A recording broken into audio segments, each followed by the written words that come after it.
இதுக்கு அம்மா நிலம் வாங்கி கொடுக்குறேன்னா உனக்கு பிற்காலத்தில் யூஸ் ஆகும்.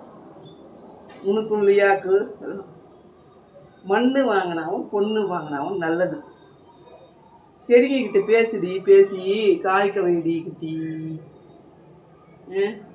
செடிகிட்ட பேசி காய்க்க வைடி குட்டி. முன்னாடி பார்த்துட்டேன். ஐயோ பார்த்துட்டாம்மா, என்னன்னு தெரியல.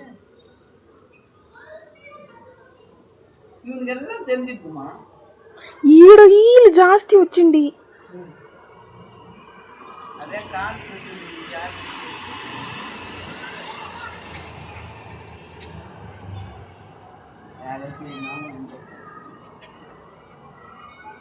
இப்படி திரும்பி பேசினா அப்படி போயிடுறான். இடம் வாங்கி கொடுக்க சொன்னோன்ட்டு தாறுமாறு தக்காளி சோறு.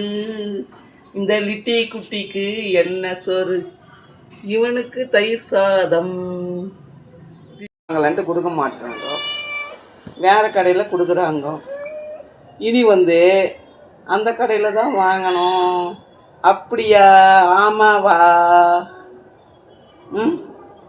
அப்படியாடி குட்டி?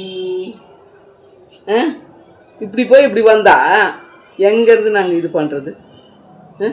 இப்படி போனேன் லியாவை பார்க்கறதுக்கு, திரும்பி இப்படி ஏமாம்மா இது தாண்டி சாப்பிட்டாங்க. இந்த தொல்லை தாங்க முடியலம்மா.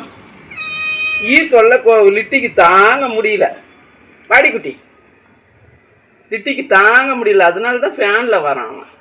இந்த மாம்பழம் வந்ததுன்னாவே தொல்லை தாங்க முடியாது. பழங்க வந்ததுன்னாவே அந்த பழங்க இதுக்கு வந்துடும்.